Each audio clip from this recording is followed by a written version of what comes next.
Halo, assalamualaikum warahmatullahi wabarakatuh. Selamat datang di video pertama untuk mata kuliah pendidikan anti korupsi. Dan mata kuliah ini sebetulnya mata kuliah yang sangat berat ya untuk dipelajari, karena memang ini sudah menjadi fenomena yang mungkin sudah tidak asing lagi untuk di negara kita ya. Jadi memang ini benar-benar untuk memutus generasi, minimal kita memang harus belajar sehingga mengetahui dan juga membiasakan untuk tidak korupsi. Makanya mata kuliah ini adalah pendidikan anti korupsi. Mata kuliah ini merupakan salah satu mata kuliah yang terbaru dan diwajibkan oleh pemerintah masuk dalam kurikulum. Jadi merupakan mata kuliah wajib di semua kampus itu ya. Jadi mata kuliah pendidikan anti korupsi. Seperti kita tahu, memang korupsi sudah sangat merajalela sekali di negara kita. Mungkin dari sejak saya belum lahir juga itu sudah terjadi gitu ya. Jadi memang sudah sangat mengakar gitu. Jadi akan sangat susah memang untuk belajar pendidikan anti korupsi, tapi minimal nanti kalian bisa memahamilah dulu mana yang boleh dan mana yang tidak boleh nantinya. Nah, kemudian untuk absensinya nanti saya sertakan link di deskripsi. Silahkan nanti untuk absen terdahulu gitu ya, dan di akhir jangan lupa nanti ada evaluasi untuk pembelajaran kali ini gitu. Nah, sebelum kita mulai perkuliahannya, kalian ini perlu tahu terlebih dahulu ya, ada beberapa kasus korupsi yang pernah heboh di negara kita gitu. Jadi mungkin ini jadi dasar awal dulu untuk kenapa kita perlu dan juga merasa penting untuk belajar pendidikan anti korupsi gitu ya.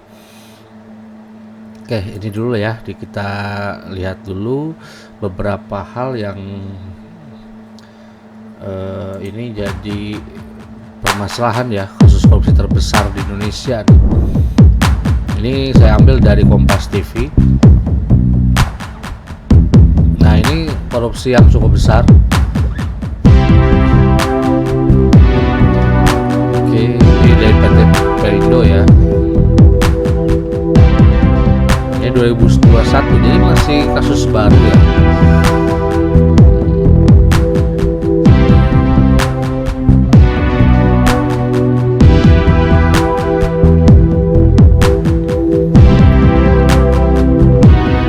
Ini kasus Bank Senturi yang sudah umum kita tahu memang belum selesai. 7 triliun jadi kira-kira.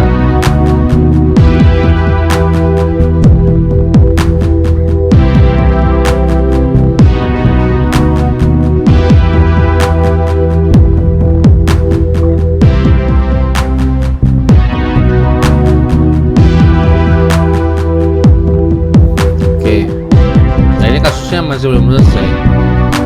Kemudian masih baru kasus asuransi Jiwasraya juga belum selesai juga, 12,4 triliun.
itu salah satu kasus korupsi yang terbaru ya.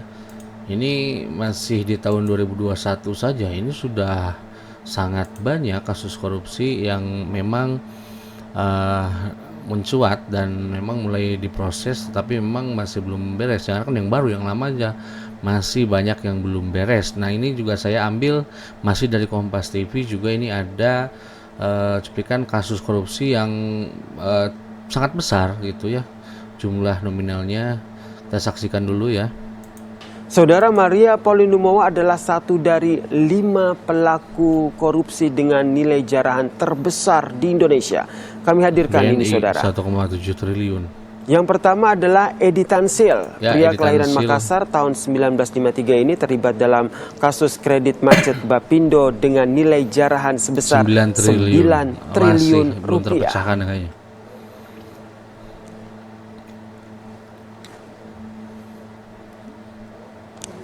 Lalu ada David Nusawijaya dalam kasus korupsi bantuan likuiditas korupsi Bank BLBI. Indonesia atau BLBI dengan nilai jarahan saudara yaitu 1,2 triliun rupiah.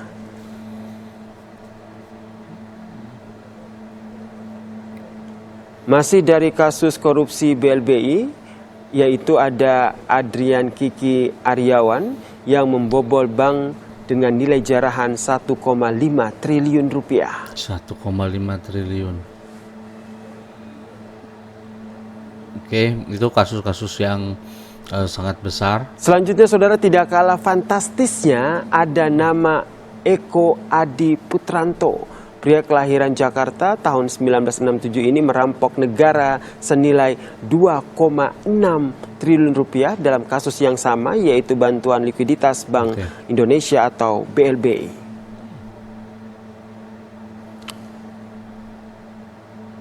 Dan yang terakhir, Maria Pauline Lumowa dengan kasus letter of credit fiktif. Dirinya merampok uang negara melalui Bank Negara Indonesia atau BNI senilai 1,7 triliun rupiah.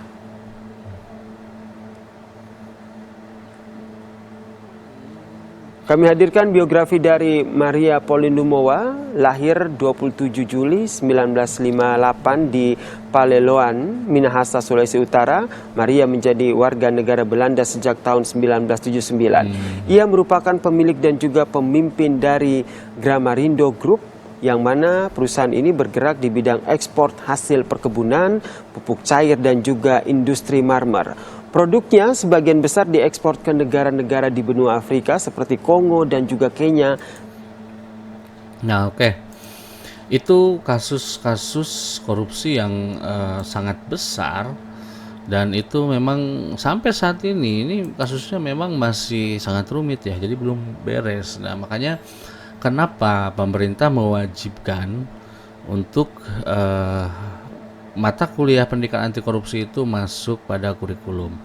Nah, untuk awal kita akan bahas dulu tentang mata kuliah korupsi gitu ya. Di sini ada slide-nya. Nah, kita cari pengertian korupsinya dulu. Jadi istilah korupsi itu berasal dari bahasa Inggris, yaitu corruption dan juga korup gitu ya.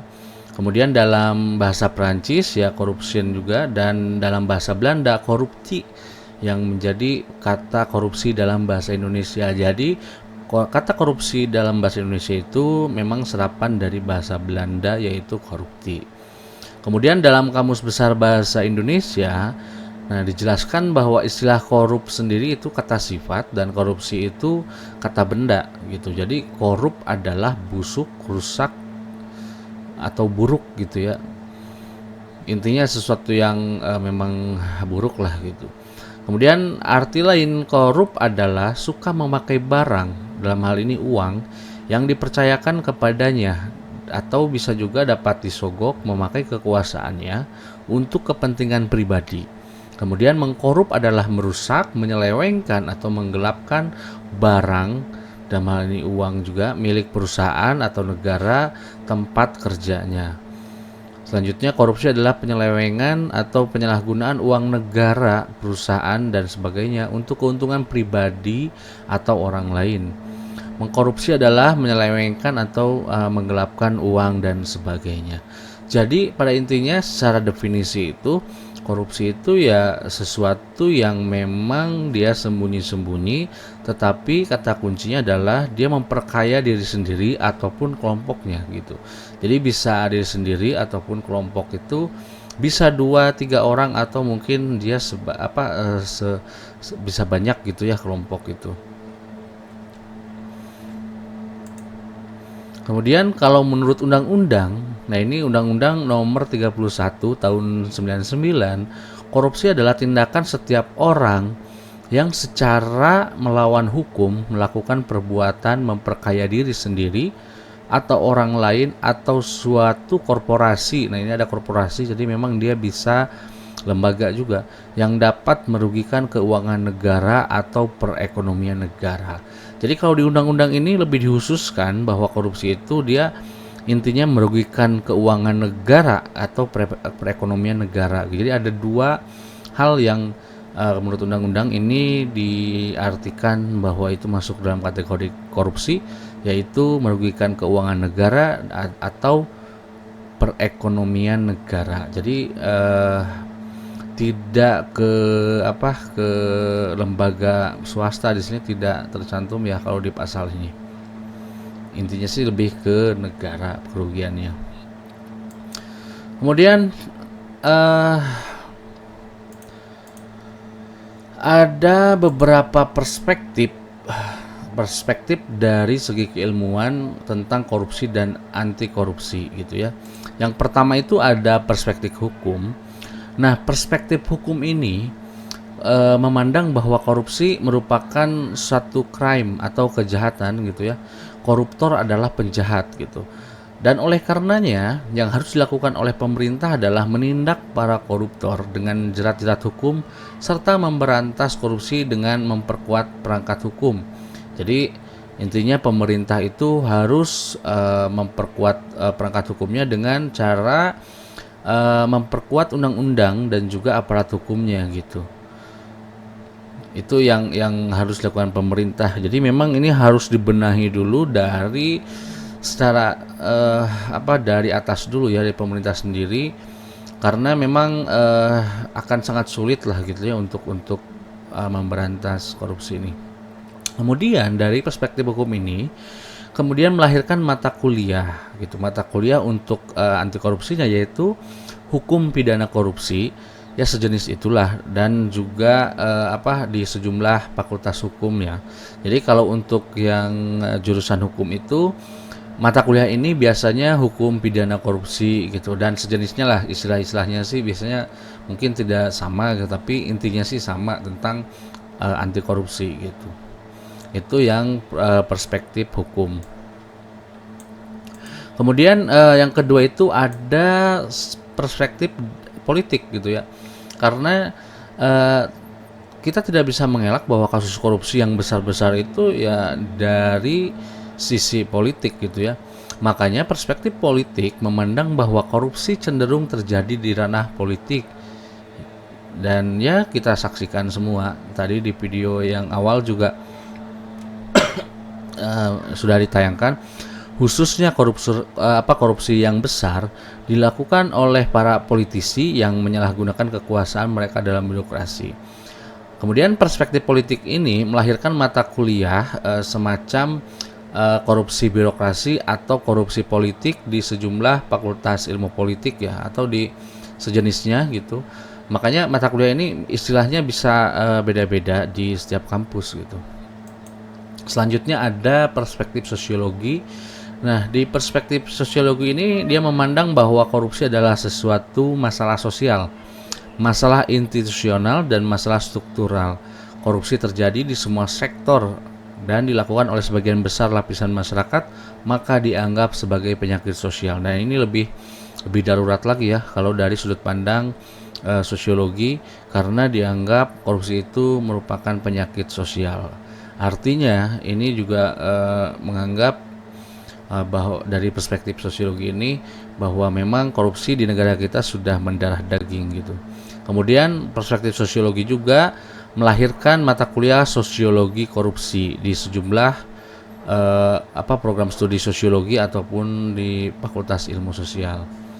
Selanjutnya ada perspektif agama.